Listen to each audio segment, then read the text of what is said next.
to another exciting episode of All About You. In today's featured video, we have my opponent. Introduce yourself and talk a little bit about how this match started along.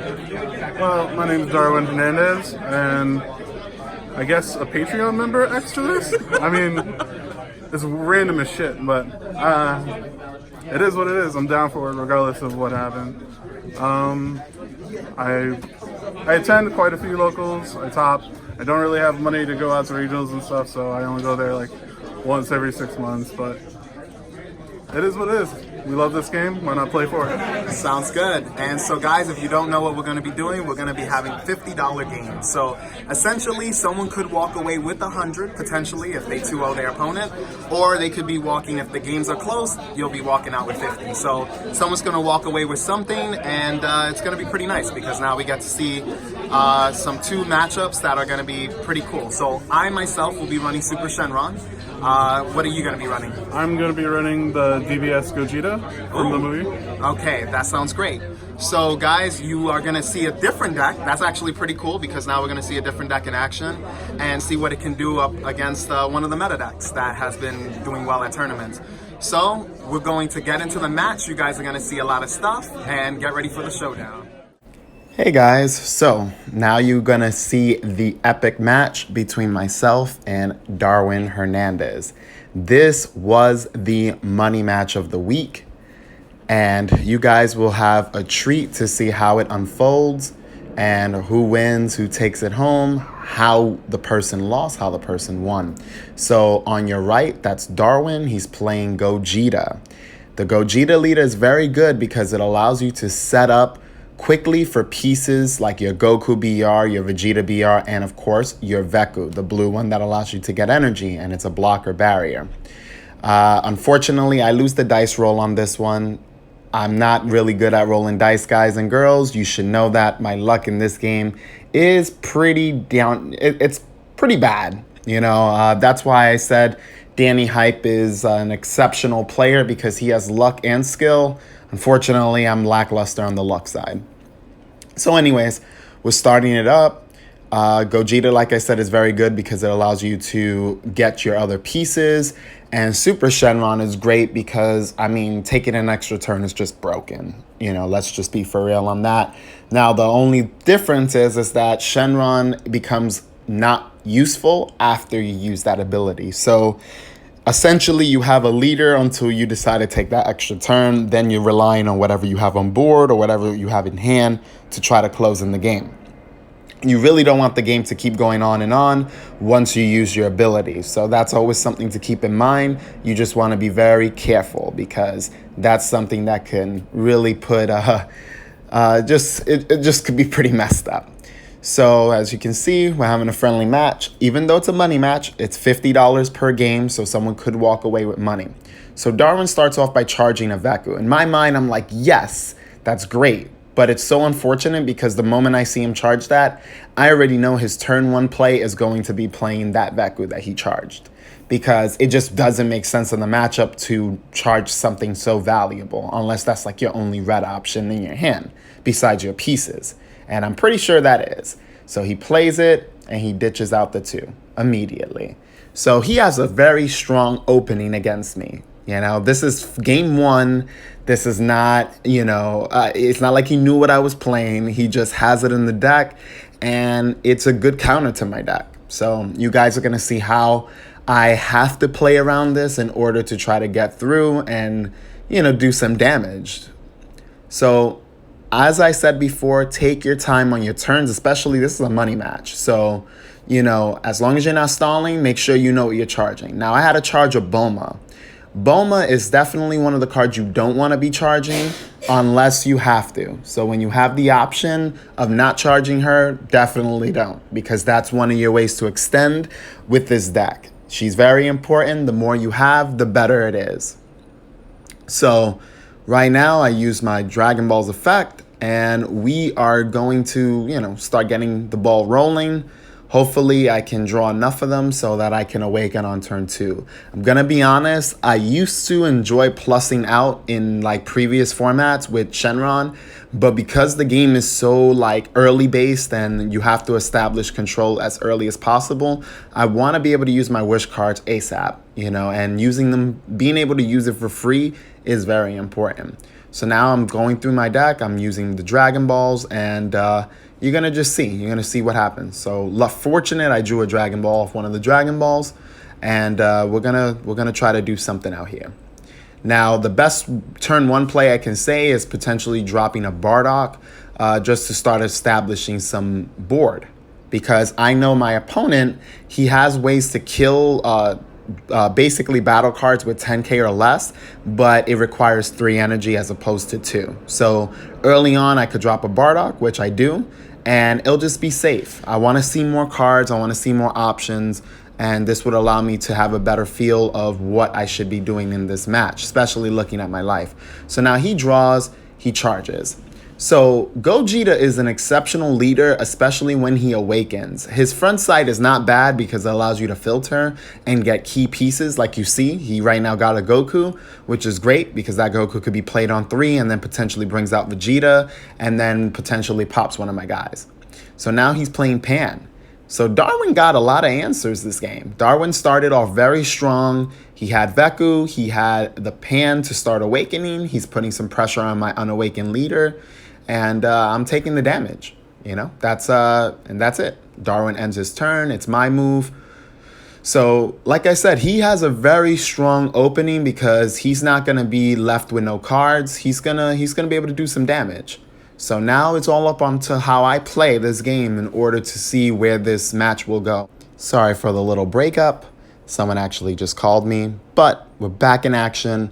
And like I said, so this is a situation where I'm going to have to make sure that I'm playing optimal enough in order to get out of this little lock with Veku on board. Especially I have to do this ASAP before he starts getting more threats because we don't want him establishing more Vekus or just more cards to hate on my deck.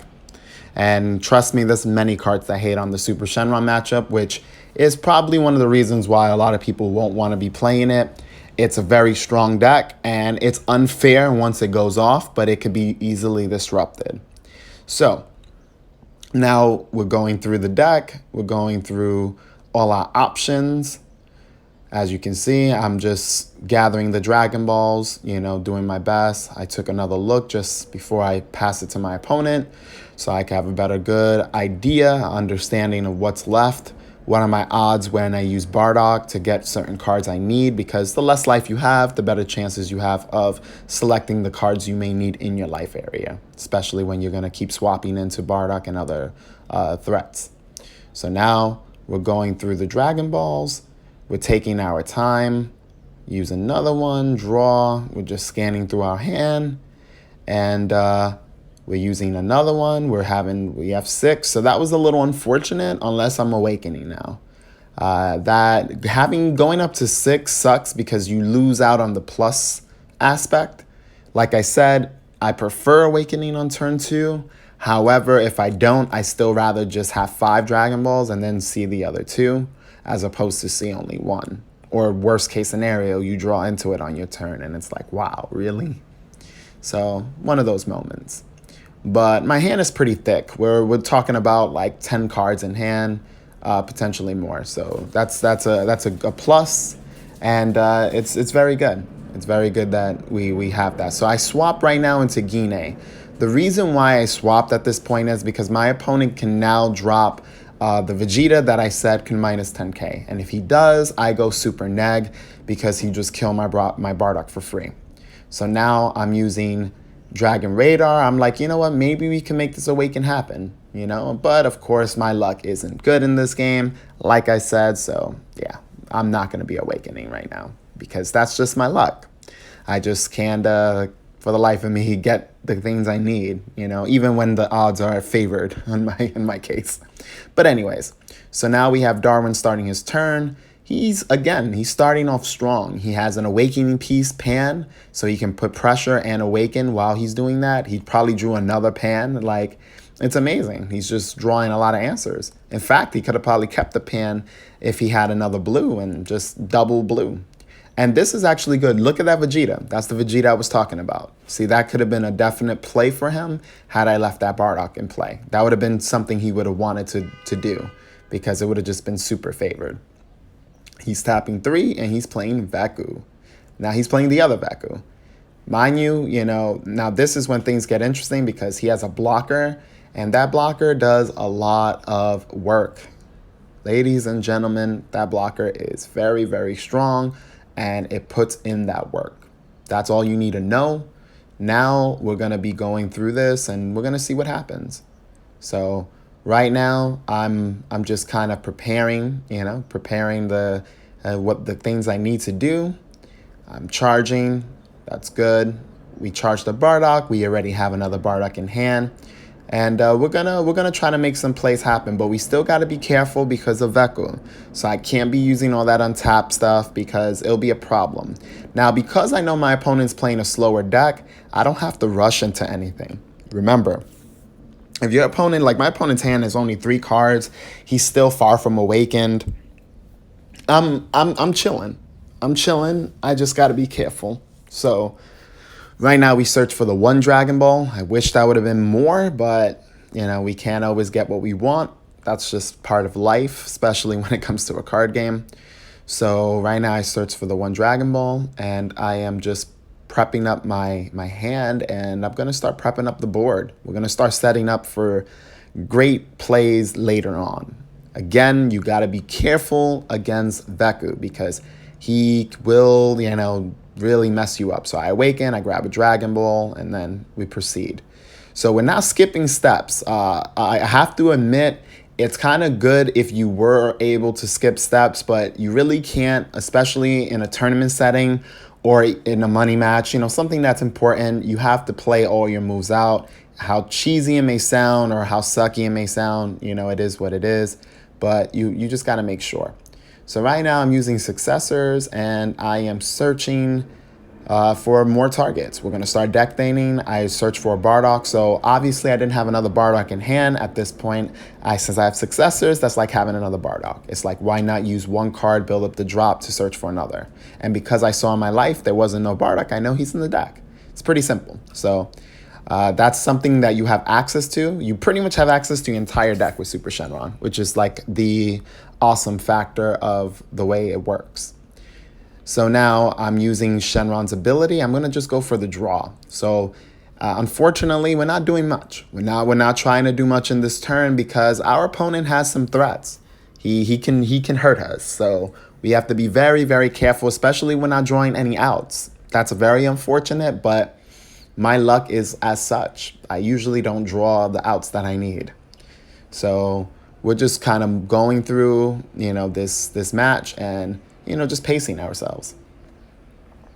So right now we're just still analyzing. Again, I always want to advocate for taking your time and making sure that you are making the best plays possible.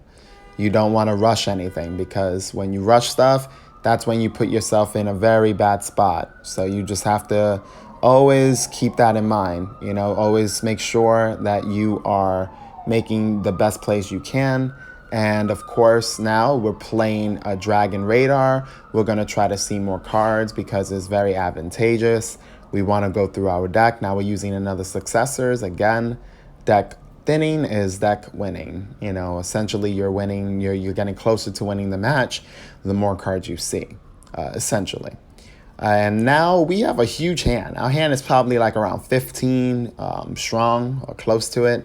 I play Bardock, I take a life, and I'm probably going to end up swapping into another target because it's a why not, It's like, there we go. Now we have Goku and Gine. So this is pretty awesome because we're, again, setting up for our bigger turns. We have 2 attackers now on board, ready. We don't want to give them any hand. We don't want to give them any life yet. We want to set up first, because I'm not trying to have a really bad game state where I can't pull in the game. So right now we're just going through the motions, and he is doing very well. He's also deck thinning, but he's unawakened, so that's a good thing. He's playing, he's just going through his deck. He's, I think now he whiffed, but that's understandable. That Goku actually, the one-drop Goku and one-drop Vegeta do whiff often. That's something that you guys may be unaware of, but it happens. So now this is the turn where we can try to do some damage. So we have 4 energy. We're pretty much chilled. We're not pressured. We're in a good game state. The game hasn't, we're not in a bad spot. And we're gonna start making some plays. So it's like the best way to take full opportunity. I have 2 yellows and 2 blues. Notice that. So even if he does use Rekko's ability, he can't really KO anything that's of meaning or of use, which is very important in this match because I don't want him getting rid of key cards. So we're in good shape. Ladies and gentlemen, we are in great shape. So now I'm playing Bardock. I'm going again through another life. So you can see that I'm just going right through my life. Now we're going to start the attacking process. So I attack him with Bardock. And now you guys are going to start seeing a game. He takes the life immediately. So I'm like, okay, bet. You take the life, not too shabby. So now we're just thinking on what else we're going to do for our turn, how we're going to go about it. It's always important. It's always important to see what plays you're going to do. So I swap into Gine, and I'm like, all right. Let's see what we can do out here. Let's see what the play line should be at this point. So we're just setting up, deciphering what we're gonna do, and we're gonna see what happens. So right now I'm just deciphering again. I said always take your time. Just don't stall, but take your time because you don't want to mess up. Especially with this deck, it's very unforgivable when you do mess up. This is very hard to bounce back when you make a crucial error because you can end up tapping the wrong energy and just really messing yourself up. So we play Bardock again. So now we're at 2 blue remaining, but we're getting more field presence. So I'm attacking with Bardock. We're swinging out with them. Right now, Darwin is deciphering what he's going to do. And the ball is in his park. He can choose to take it or guard it. It's really up to him. But right now, I'm probably deciding if I'm going to bean up. So we're going to find out. So I attack, and I'm deciphering. And yes, I go for the bean. So I untap, and then we untap. So now we have double blue. He chooses the yellow. So he's like trying to be slick. He's trying to take advantage of the situation, which again, why not? Darwin is in a position to do so. And we're going to see what happens. So that's always very, very crucial. And now I'm going through my deck. My deck is my hand. So at this point, I'm like, okay, cool. Now we're going to go in with the attack with Gine. We're going to put some pressure. Darwin is like, okay, goes through, no negates. So we're going to, again, make sure that we're taking our time and making sure we're doing things right. So I tell him, okay, now we're just going to wait this out and see exactly what's going on. So I believe that we were having some fun talk in the match. It had to do with the choices of characters we're playing and whatnot. So anyways, I am choosing to, we're gonna assess the situation. You got to realize that you have to be careful in this spot because my opponent could end up negating, if he had double dimension magics or Whis coercion, he could potentially stop me. So you have to get pieces in while you can. You have to be very, very, very careful when you play against certain decks because if you leave yourself open, they could potentially end your turn for you. So I'm thinking about the possibilities of him having other cards to just stop my turn. That's why you're seeing me combo. I want to make sure that I get certain key pieces in the drop area.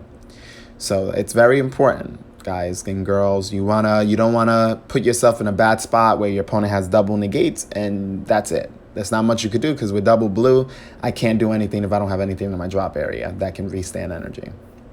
And my leader can't attack. So now we're using Child's Wish. We're paying for it. We're putting in play Boma. Boma's ability. We're choosing to mill 1.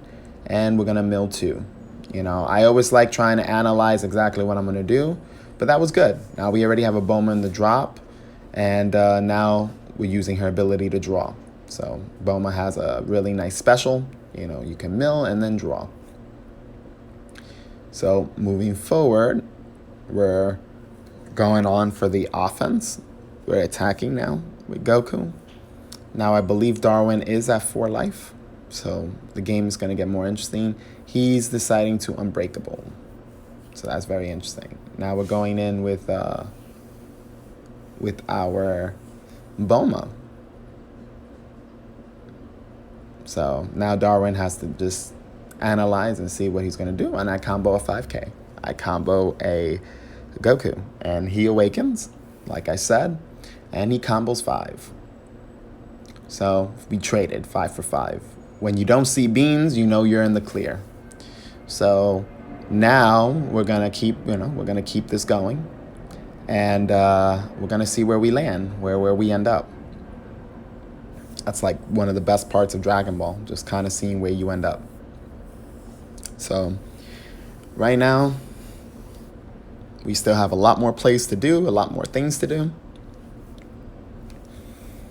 And hopefully we can get to that point.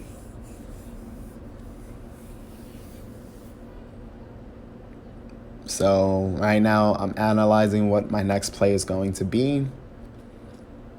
Again, we just want to make sure that we're not locking ourselves out of plays. I always have to keep in mind any negates, any potential negates.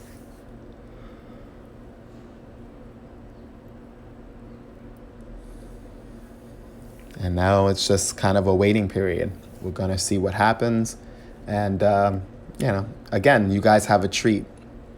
I also would advise you guys, ladies and gentlemen, visit my Patreon. It's something that you can learn and get better at the game.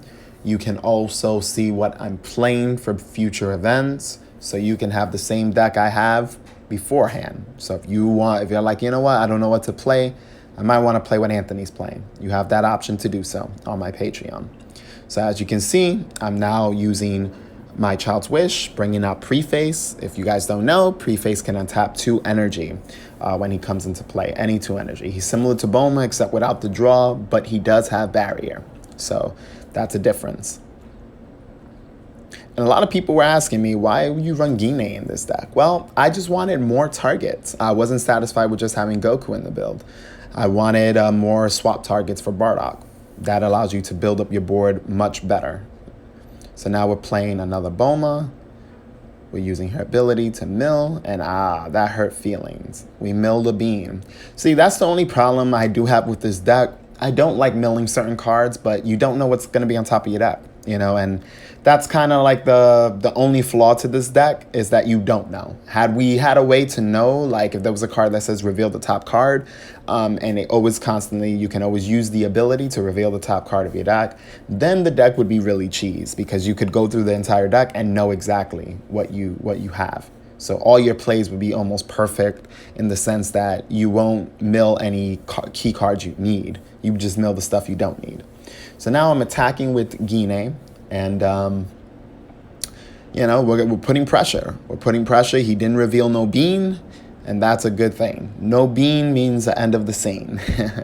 So we're just going to see what he does. He ends up taking it. So he goes from his 4 life to 3. That we're making progress here. We're definitely making progress. Now I'm comboing a Boma.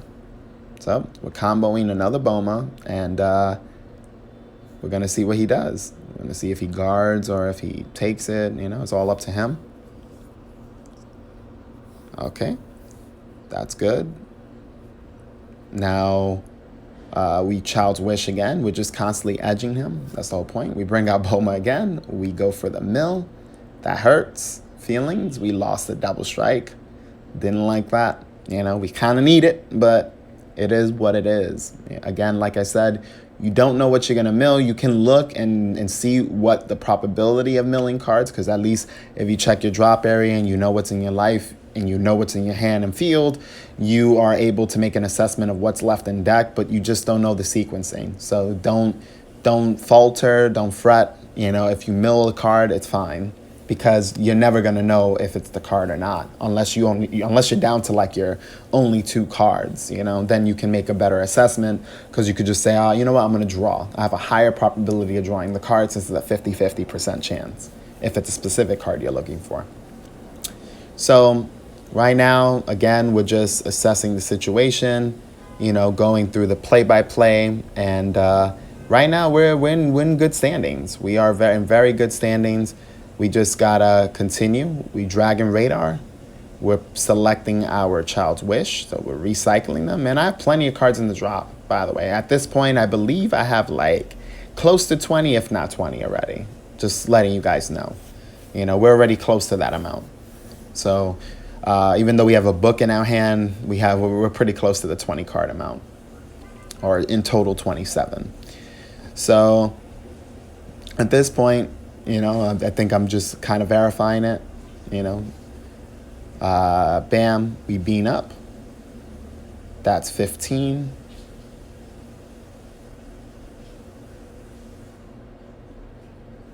So we're beaning up, and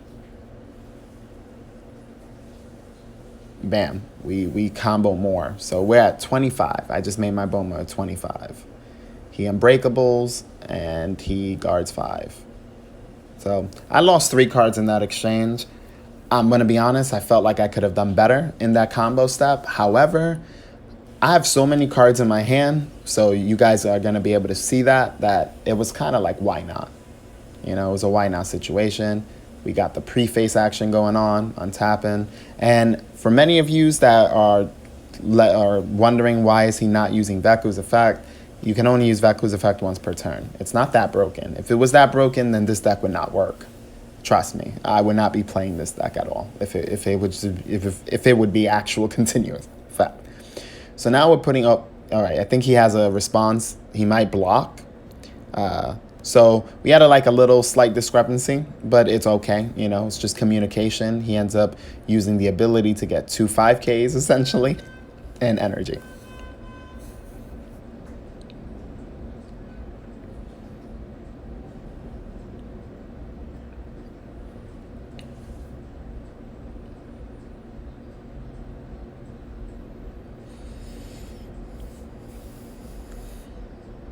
So now we're using Child's Wish again. And we're bringing out Goku.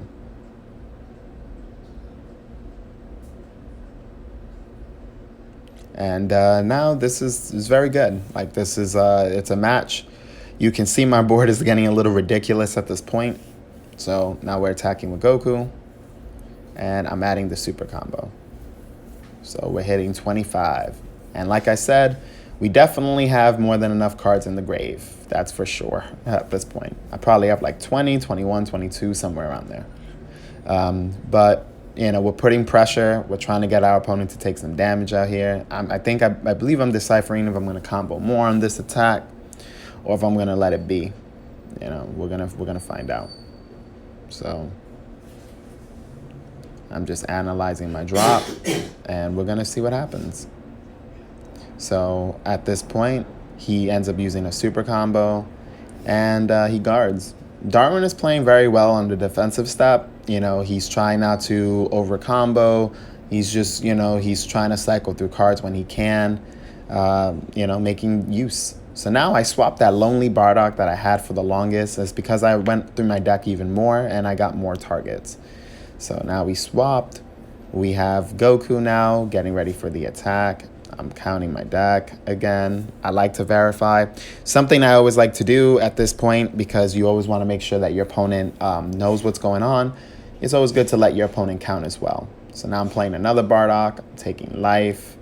I'm like, you know what? Why not? I'm like, attack. Cool. Now we could do a trade-off. So if he doesn't negate me, I can just combo 5. And it's a trade-off. It's a good trade-off on my end. You know, it's a why not. So you guys can see, and I think I'm gonna beam. No, I'm not beaming yet. Okay, so we're doing we're already at, we're doing some numbers. We're at 25, so he takes it. All right, so Broddock did his job. We're gonna continue this, keep going.